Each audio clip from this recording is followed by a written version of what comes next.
Hello friends, हम लोग UP triple S सी जो पेट की बुक थी शॉर्ट पेपर, उसमें आज मिडेवल हिस्ट्री करेंगे और एंशियंट हिस्ट्री का पूरा क्वेश्चन हो चुका है। टॉपिक वाइज जितने भी क्वेश्चन थे सब कुछ हो चुके हैं।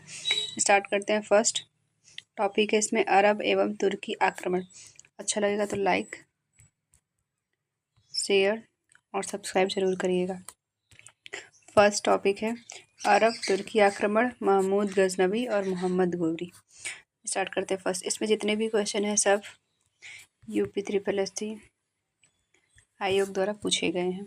हर एक एग्ज़ाम में जितने भी UP triple S C exam conduct कराता है सारे एग्ज़ाम में पूछे गए हैं।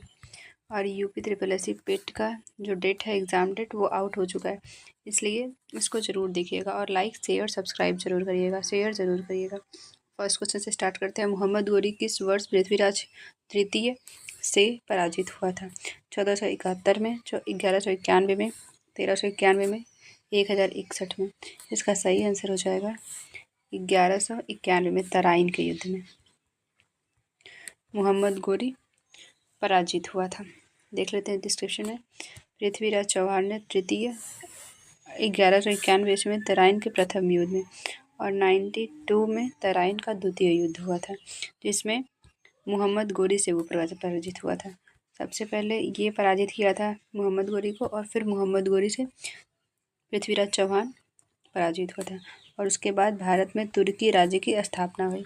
सेकंड क्वेश्चन है पहली बार भारत पर आक्रमण करने वाला मुस्लिम कौन था? फिरदौस शाह, मोहम्मद बिन कासिम, मोहम्मद गौरी, महमूद गजनवी। इसका सही आंसर हो जाएगा मोहम्मद बिन कासिम। भारत में प्रथम मुस्लिम आक्रमणकारी है मोहम्मद बिन कासिम था।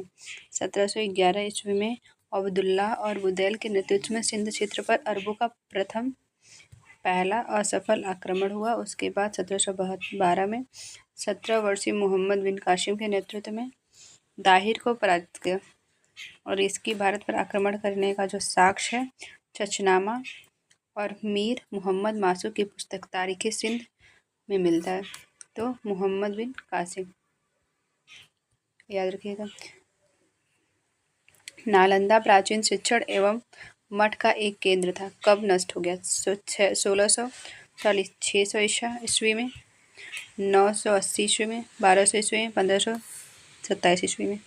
इसका सही आंसर हो जाएगा सी, 1200 ईस्वी में नालंदा जो महाविद्यालय विश्वविद्यालय था वो नष्ट हुआ था और ये बौद्ध शिक्षा का केंद्र था। बख्तियार खिलजी, कुतुबुद्दीन ऐबक का जो सेनापति बख्तियार खिलजी था वो इसको नष्ट किया था। अब सेकंड टॉपिक है मिडेवल हिस्ट्री में दिल्ली सल्तनत में गुलाम वंश, खिलजी वंश, तुगलक, सैयद, लोदी। सबसे लास्ट लोदी रहता है। इसके बाद मुगल वंश की स्थापना होती है इब्राहिम लोदी को हराकर। देखते हैं चौथा क्वेश्चन। दिल्ली सल्तनत के निम्नलिखित राजवंशों में से किसने सबसे कम अवधि तक शासन किया था? इसका सही आंसर हो जाएगा खिलजी। इसमें जगह सबसे कम तो खिलजी और सबसे ज़्यादा देखते हैं। दिल्ली सल्तनत के राजवंशों में से सबसे कम अवधि वाला खिलजी वंश था। खिलजी वंश दिल्ली के सत्ता पर 1290 से 1320 तक हुआ था। जलालुद्दीन फिरोज खिलजी वंश का संस्थापक था। दिल्ली के खिलजी सुल्तानों में अलाउद्दीन खिलजी सबसे प्रसिद्ध था। अलाउद्दीन खिलजी सबसे, और ये सिकंदर ए शयानी की उपाधि धारण किया था। सेकंड क्वेश्चन है निम्नलिखित में से दिल्ली का पहला सुल्तान कौन था? महमूद गजनवी, कुतुबुद्दीन ऐबक, अलाउद्दीन खिलजी, आराम शाह। निम्नलिखित में से दिल्ली का पहला सुल्तान कुतुबुद्दीन ऐबक था। सही आंसर है कुतुबुद्दीन ऐबक। ये UP triple S C JEE में पूछा गया था। कुतुबुद्दीन ऐबक जो दिल्ली का पहला सुल्तान था, ये गुलाम वंश का था। इसके बाद इल्तुतमिश आता है, फिर रजिया, फिर बलबन। इल्तुतमिश ये मोहम्मद गौरी का गुलाम था 1206 में और इसको लाल बख्श की उपाधि मिली थी। कुतुब मीनार का निर्माण प्रारंभ किया था कुतुबुद्दीन ऐबक।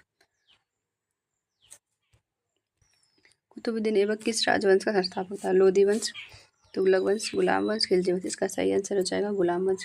कुतुबुद्दीन जो था वो गुलाम वंश का संस्थापक था और वास्तविक संस्थापक जो है इल्तुतमिश को कहा जाता है।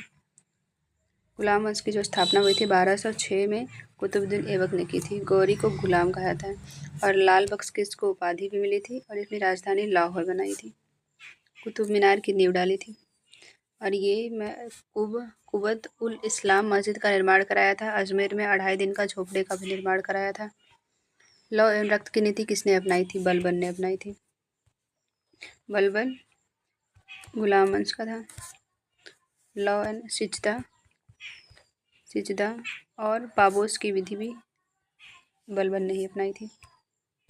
किसके शासनकाल में इब्न बतूता भारत आया था? इल्तुतमिश, इब्राहिम लोदी, मोहम्मद बिन तुगलक, अकबर। इसका सही आंसर हो जाएगा मोहम्मद बिन तुगलक। MBT इसके शासनकाल में इब्न बतूता मोरक्को का था, आया था। इसकी पुस्तक है रहेला। इब्न बतूता 1333 में मोहम्मद बिन तुगलक के काल में भारत आया था। ये मोरक्को का था, अफ्रीका में पड़ता है। इसका मूल नाम शेख फतह अबू अब्दुल्ला था और मोहम्मद बिन तुगलक ने इसको दिल्ली का काजी नियुक्त किया था। भारत में तैमूर ने किस वर्ष आक्रमण किया था? 1294 में, 1417 में, 1213 में, 1398 में। इसका सही आंसर हो जाएगा तैमूरों का जो आक्रमण है वो 1398 में हुआ था। तुगलक वंश का अंतिम शासक है नसरुद्दीन मोहम्मद और इसी के समय में भारत पर आक्रमण हुआ था। इस शासक ने भारत में तुगलक वंश की नींव डाली थी? फिरोज शाह तुगलक, गयासुद्दीन तुगलक, अलाउद्दीन सिकंदर शाह, मोहम्मद बिन तुगलक। इसका सही आंसर है गयासुद्दीन तुगलक। नहरों का विकास सबसे ज़्यादा फिरोज शाह तुगलक के समय में हुआ था। तुगलक वंश का संस्थापक था गयासुद्दीन तुगलक था और ये करोना जनजाति का था। तुगलकाबाद नाम की स्थापना की थी। इसका पुत्र था गयासुद्दीन तुगलक का पुत्र था मोहम्मद बिन तुगलक और उसके बाद फिरोज शाह तुगलक। दिल्ली में अलाउद्दीन खिलजी के शासनकाल की अवधि क्या थी? 2018 में पूछा गया था कि अलाउद्दीन खिलजी जो था उसकी टाइम पीरियड क्या था? सही आंसर हो जाएगा 1296 से 1316 तक अलाउद्दीन का टाइम पीरियड था। और इसके अलाउद्दीन खिलजी के जो प्रमुख विजय अभियान थे कौन कौन से थे? गुजरात विजय 1299 से 1300 तक, रणथंभौर विजय 1300, जालौर, चित्तौड़, मालवा, सिवान। याद रखिएगा कि ये इतना विजय प्राप्त किया था। खिज्र खान निम्नलिखित में से किस राजवंश से संबंधित था? गुलाम वंश, खिलजी वंश, सैयद वंश, शाहशाह। सैयद वंश। खिज्र खां सैयद वंश संबंधित था और इसके सैयद वंश की स्थापना खिज्र खान ने की थी। भारत में सिकंदर लोदी का शासनकाल कब से कब तक था? सिकंदर लोदी। आगरा की स्थापना सिकंदर लोदी ने की थी। आगरा यमुना नदी के तट पर है। 1421 से 1434 तक, 1489 से 1517 तक। इसका सही आंसर हो जाएगा सी, 1489 से 1517 तक। सिकंदर लोदी बहलोल लोदी का पुत्र था। सबसे पहले बहलोल लोदी, सिकंदर लोदी, इब्राहिम लोदी। और ये सिकंदर लोदी आगरा शहर की स्थापना भी की थी। अब आते हैं विजयनगर साम्राज्य। ये थर्ड है मिडेवल हिस्ट्री में, ये तीसरा टॉपिक है विजयनगर साम्राज्य। विजयनगर की प्रचलित परंपराओं के अनुसार राय विजयनगर के शासकों को कहा जाता है? प्रजापति, अश्वपति, मेघपति, नरपति। ये यूपी ट्रिपल एससी वन रक्षक में पूछा गया था 2022 में। इसका सही है नरपति कहा जाता है। राय को नरपति कहा जाता है। अश्वपति जो है लोक परंपराओं की दक्कन सुल्तानों के घोड़ों के स्वामी को कहा जाता है। तुलु राजवंश की स्थापना किसने की थी? नरसा नायक, कृष्णदेव राय, अच्युत राय, वीर नरसिंह। सही आंसर डी हो जाएगा। तुलु वंश की स्थापना वीर नरसिंह ने की थी। किस प्राचीन साम्राज्य में महिलाओं कुश्ती में भाग लेती थी? ब्राह्मणी साम्राज्य में, विजयनगर साम्राज्य में, चोल साम्राज्य में, उपरोक्त में से कोई नहीं। इसका सही आंसर हो जाएगा विजयनगर साम्राज्य में महिलाएं जो थी वो कुश्ती में भाग लेती थी। विजयनगर साम्राज्य की जो स्थापना है वो हरिहर प्रथम और बुक्का नामक 2 भाइयों ने की थी।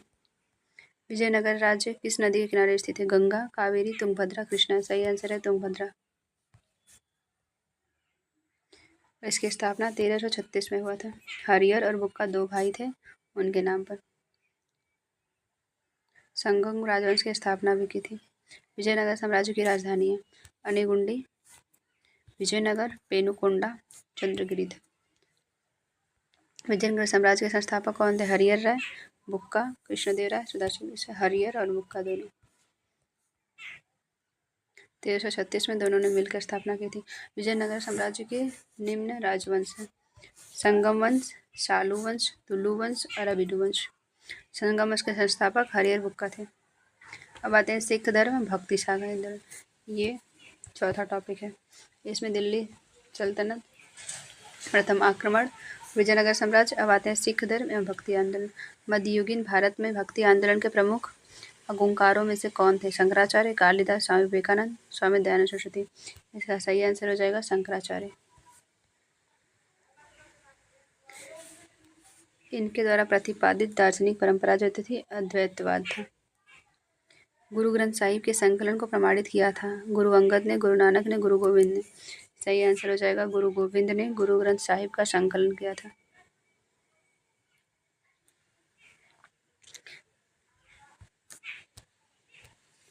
किसवां क्वेश्चन है, किस सिख गुरु की जयंती गुरु पर्व त्योहार के रूप में मनाई जाती है? गुरु गोविंद, गुरु तेग बहादुर, गुरु अर्जुन, गुरु नानक। सही आंसर हो जाएगा गुरु नानक। 2020 में गुरु नानक जो है गुरु पर्व त्योहार के रूप में मनाई जाती है इनकी जयंती।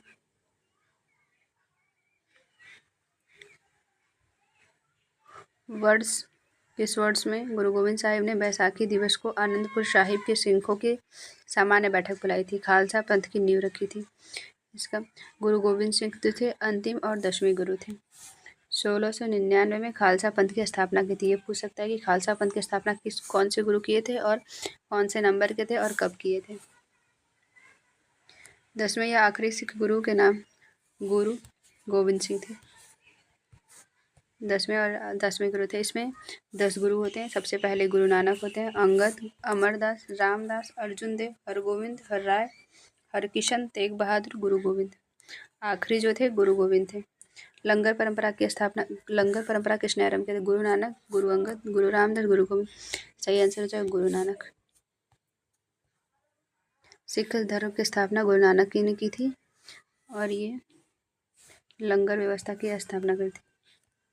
किस सिख गुरु ने आदि ग्रंथ संकलित किया था? गुरु अंगद ने, गुरु रामदास, गुरु अर्जुन देव, गुरु हरराय। इसका सही आंसर हो जाएगा गुरु अर्जुन देव ने आदि ग्रंथ संकलित किया था। किस मुगल शासक के आदेश पर सिखों के 5वें गुरु अर्जुन देव जी को मार डाला? अकबर, औरंगजेब, शाहजहां, जहांगीर। सही आंसर हो जाएगा 5वें गुरु अर्जुन देव को जो मार दिया था वो जहांगीर के शासनकाल में। भक्ति आंदोलन को उत्तर भारत में लाने का श्रेय इनमें से किसको जाता है?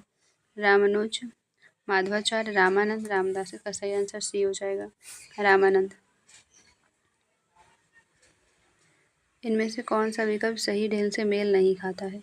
1333 में इब्न बत्ता भारत पहुंचे थे। 1506 में गुरु नानक का जन्म हुआ था। मार्को पोलो ने भारत की यात्रा की थी। 1898 में वास्को डी गामा कालीकट में आया था। सही आंसर बी हो जाएगा, ये मैच नहीं खाता। इनकी जो जन्म है 1469 में हुआ था और वो भी पाकिस्तान में हुआ था, तालवंडी में। बीजक पुस्तक किसके लेखक है? कबीरदास का है बीजक। ये बहुत कॉमन क्वेश्चन है। कबीरदास का बीजक है सूरदास, सूर सागर, सुरावली, साहित्य लहरी, विद्यापति, कीर्तिलता, कीर्ति पताका, पुरुष पच्चिका, भूरभूमिका। अब कल से मुगल काल का क्वेश्चन स्टार्ट करेंगे। अच्छा लगा होगा तो लाइक, शेयर, सब्सक्राइब जरूर करिएगा और जो लोग पेट की तैयारी कर रहे हैं उनको तक ये वीडियो शेयर ज़रूर करिएगा। और टेलीग्राम चैनल है उसको स्कैन करके ज्वाइन कर लीजिएगा। और UP SSSC पेट का प्रैक्टिस सेट भी जल्दी ही स्टार्ट किया जाएगा।